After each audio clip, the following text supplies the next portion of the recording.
Bonjour à tous et j'espère que vous allez bien.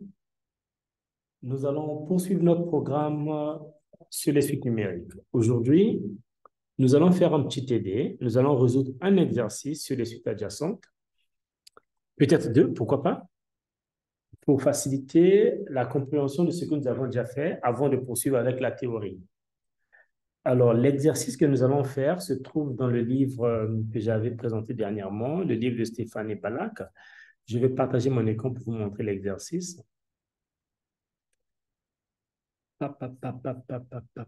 Nous y sommes. Alors, c'est le livre que j'avais présenté ici, celui de Stéphanie Balak, à la page 194.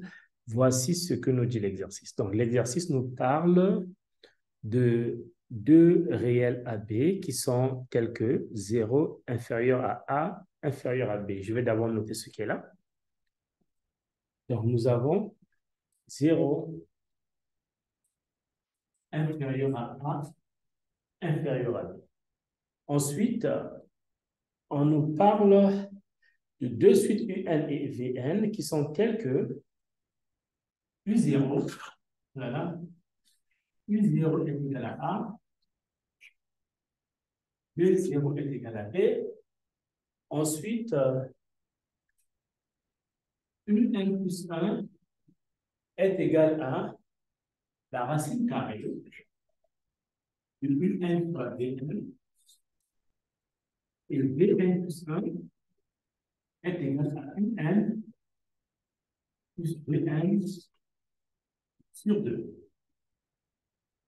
Alors, la question est de montrer que les deux suites sont à valeur positive et que UN est inférieur ou égal à VN pour tout N, pour tout entier naturel N. Alors, je vais arrêter le partage pour que la vision soit formidable. Bien. Et donc, nous allons d'abord montrer que les deux suites sont à valeur positive. Ce que ça veut dire, c'est que nous devons montrer que UN est supérieur ou égal à 0, Vn est aussi supérieur ou égal à 0. Ensuite, nous allons devoir montrer que Un est inférieur ou égal à Vn. Et donc, 1, montrons que Un et Vn sont à valeur positive. Est-ce qu'il y a plus de m'arranger ici? Bon, peut-être la fait des couleurs. C'est vous qui écrivez des couleurs.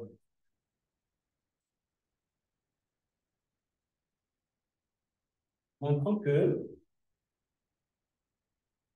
Un et Vn sont à valeur positive.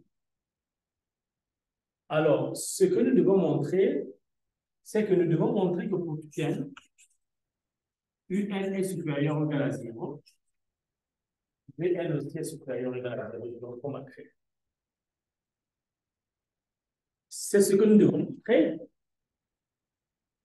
Alors, et donc, l'information que nous avons au départ, c'est que A et B sont positifs. Et que U0 c'est A, V0 c'est B. Ça veut déjà dire que rien que par cette inégalité, j'ai donc 0 inférieur à U0 inférieur à V0, ce qui signifie que U0 est strictement supérieur à 0, V0 aussi est strictement supérieur à 0. Ce qui est déjà une bonne chose. Donc, ça veut dire que, voilà. Maintenant, puisque U0 vérifie cela, V0 vérifie cela, nous allons supposer que UN est supérieur ou égal à 0, VN aussi est supérieur ou égal à 0. Nous faisons la récurrence.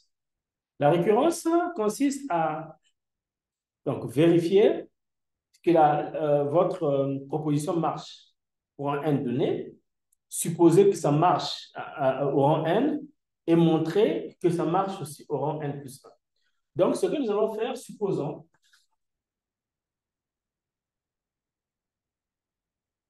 que Un est supérieur ou égal à 0 et Vn supérieur ou égal à 0, quel que soit n, enfin, au rang n. Voilà. Et donc, montrons que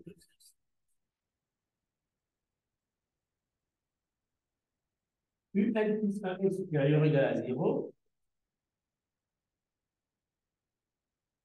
C'est ce que nous devons montrer. Si nous réussissons à montrer ceci, nous aurons montré que UN est supérieur ou égal à 0, Vn aussi est supérieur ou égal à 0 par la réponse.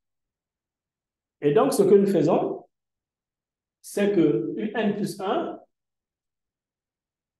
est donné par cette quantité. Donc, nous avons UN plus 1 qui est égal à la racine carrée de UN.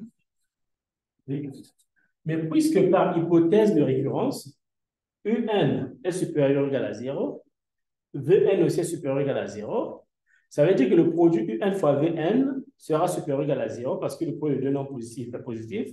Et donc, la racine carrée sera forcément supérieure à 0.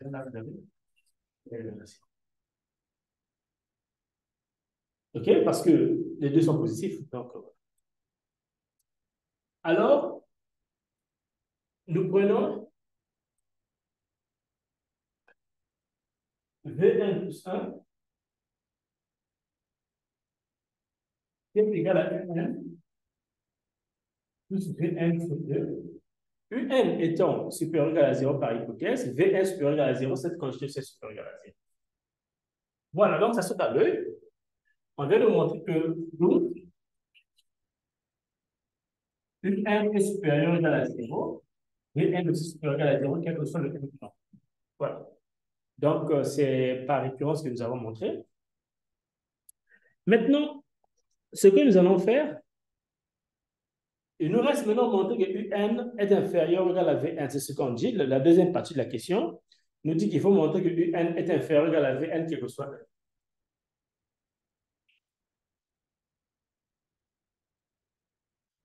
Montrons que UN est inférieur ou égal à Vn, quel que soit n. Alors, ce que nous allons faire pour montrer ceci, c'est que nous allons calculer Vn moins UN. Donc, quand nous faisons Vn moins UN, ça nous donne...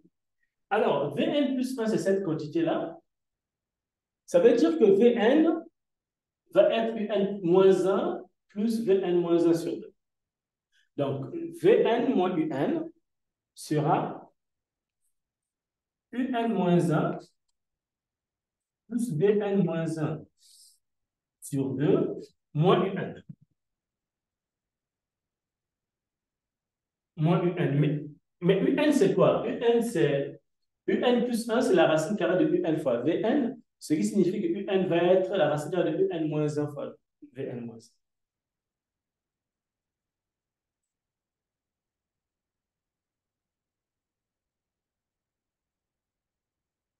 Alors, ce qui nous donne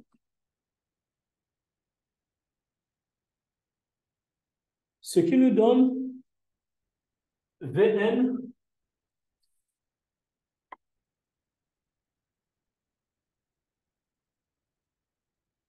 moins UN égale à... Alors, donc nous allons essayer un peu de réduire au même dénominateur.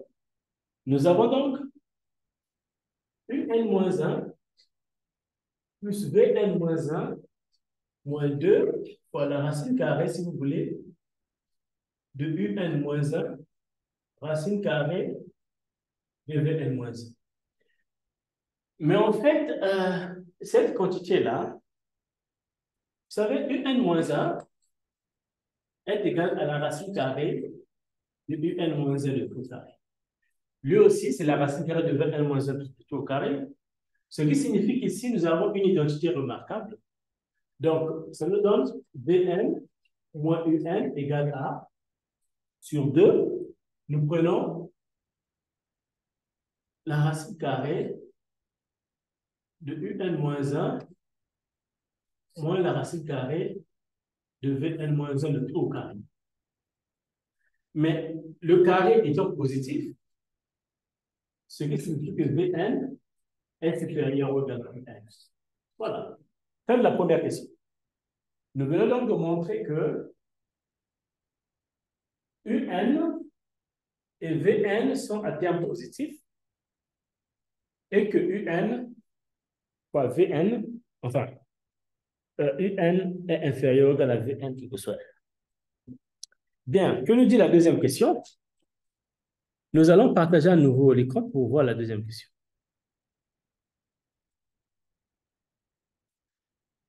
La deuxième question nous dit, on déduire que la suite UN est croissante et majorée, et que la suite Vn est décroissante et minorée. Alors, dès qu'on parle d'en déduire, en déduire signifie que nous devons utiliser le résultat précédent. Donc, ce que nous faisons va être impacté par ce que nous avons déjà fait, par ce qui précède. Donc, notre objectif est de montrer que UN est croissante, d'abord, mais la croissance, ici, pour cela, nous devons calculer UN plus 1 moins UN. Donc, montrons que UN est croissante.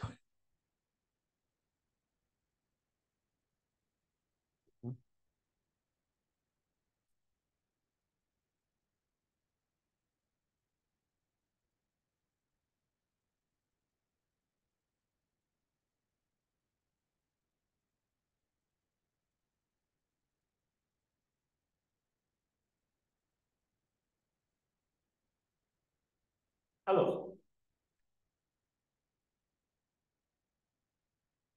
donc, montrons que UN plus 1,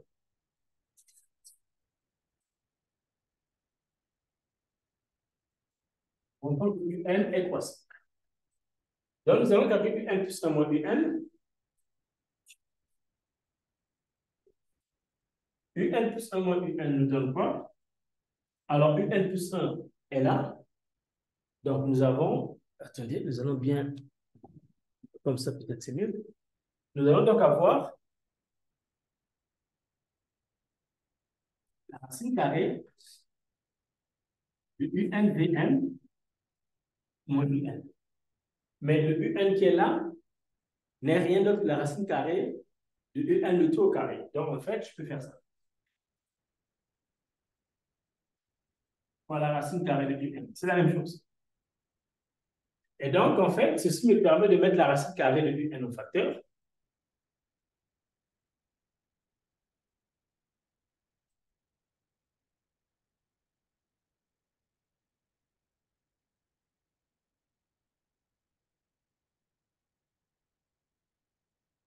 Voilà. Mais comme nous avons vu que UN, donc là, nous allons utiliser ce qui précède, comme nous avons montré que UN est inférieur ou égal à Vn quel que soit N, ce qui signifie que, et que les deux, et que UN est positif, Vn est positif, j'ai besoin de prendre une racine carrée ici, ça marche. Donc, ça veut dire que cette quantité est supérieure à ceci, ceci est supérieur au racine. Ce qui signifie donc que UN est croissant.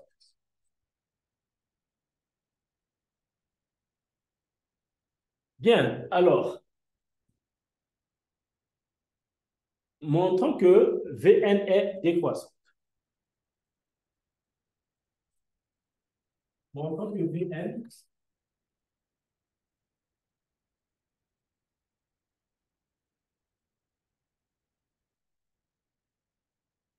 est décroissant. Donc, nous calculons Vn plus 1 moins Vn, et ceci nous donne Un plus Vn sur 2 moins Vn. Et quand nous réduisons au même dénominateur, nous trouvons Un moins Vn.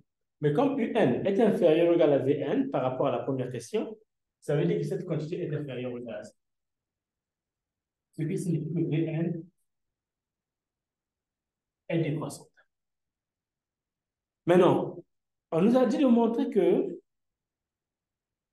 UN est croissante et majorée, Vn est décroissante et minorée. Donc, nous devons montrer que UN est majorée, Vn est minorée.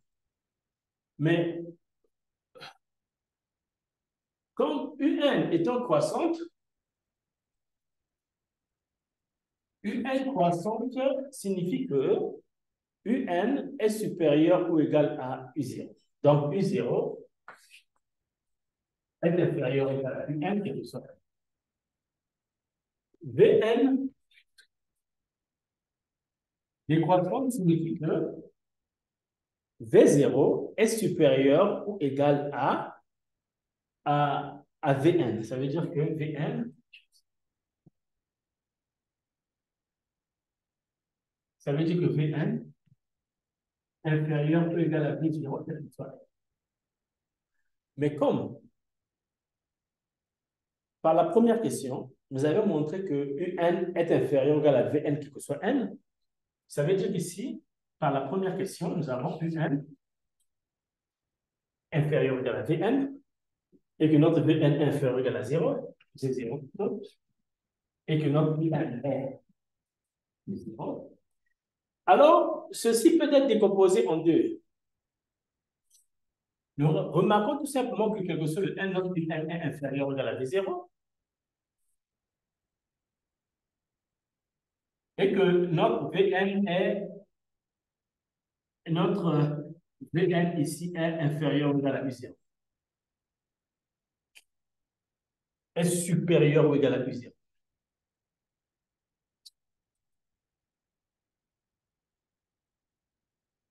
Voilà. Et donc, puisque notre UN, ça c'est quelque chose d'extra, puisque notre UN est croissante et majorée par V0, cela signifie que UN converge. UN converge. Vn est décroissante et minorée, ça signifie que Vn aussi converge. Voilà. Et donc, c'est très intéressant. Voilà, nous avons terminé la question. Et que nous dit la troisième question?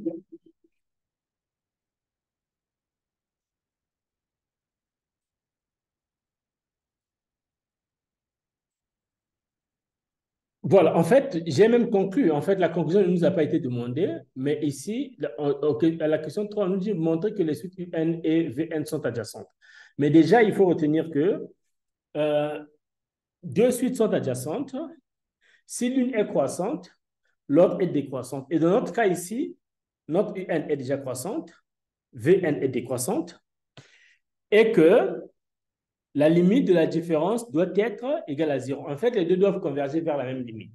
Donc, ici, il nous reste juste à montrer que, pour montrer que les deux sont adjacentes en tout cas, il nous reste tout simplement à montrer que la limite de la différence est égale à 0.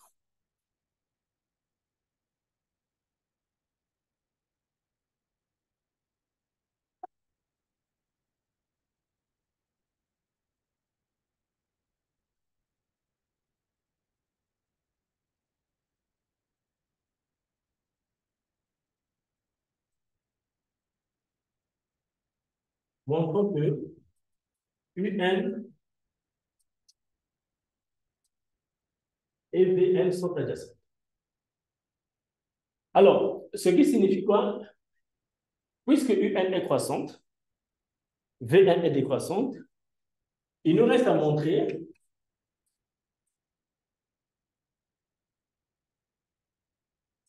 que la limite, quand n tend vers plus l'infini, de Vn moins Un est égal à 0. Mais en fait, ceci ne devrait pas être difficile. Tout simplement parce que, comme Un est croissante et majorée, ça veut dire que Un converge, et on peut supposer que Un converge vers une valeur N. Vn est décroissante et minorée, on peut supposer que Vn, on peut supposer Vn converge, et on peut supposer que notre Vn converge vers L2. Mais si Vn converge vers L2, ça veut dire que Vn plus aussi converge vers L2. Hein? Ça veut dire que Vn plus aussi converge vers L2. Alors, ceci est très intéressant en fait. Pourquoi? Ben, parce qu'en fait, l'écriture de notre L2, nous avons fait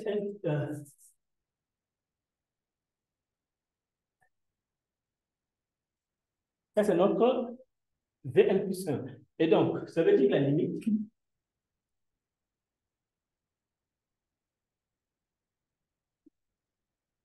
est égale à, s'il vous plaît, la limite de Un quand n tend vers plus l'infini plus la limite de V1 quand n tend vers plus l'infini. Or, ici, c'est N2 qui est égal à N1 plus L2 sur 2. Et ça, c'est égal à 2. L2 est égal à L1 plus L2. Ça veut dire que L1 égale à L2. Donc, nous avons montré que les deux suites ont la même limite. L'une est croissante, l'autre est décroissante. Conclusion, les deux suites sont adjacentes. Et fin de l'exercice. Voilà. Nous allons donc traiter pas mal d'exercices. Alors, pour éviter de faire des longues vidéos, chaque exercice, nous aurons une vidéo. Donc, cette vidéo pour fin ici. Alors, comme c'est une vidéo qui est destinée aux étudiants de première année, ça veut dire que si vous êtes en première année et que vous avez du mal à comprendre ce que je suis en train de faire, ben, n'hésitez pas à poser votre question. Vous posez la question en commentaire et je me ferai un plaisir de vous répondre. OK? Bon, ben, très bien. Merci d'avoir assisté. Au revoir et à très bientôt.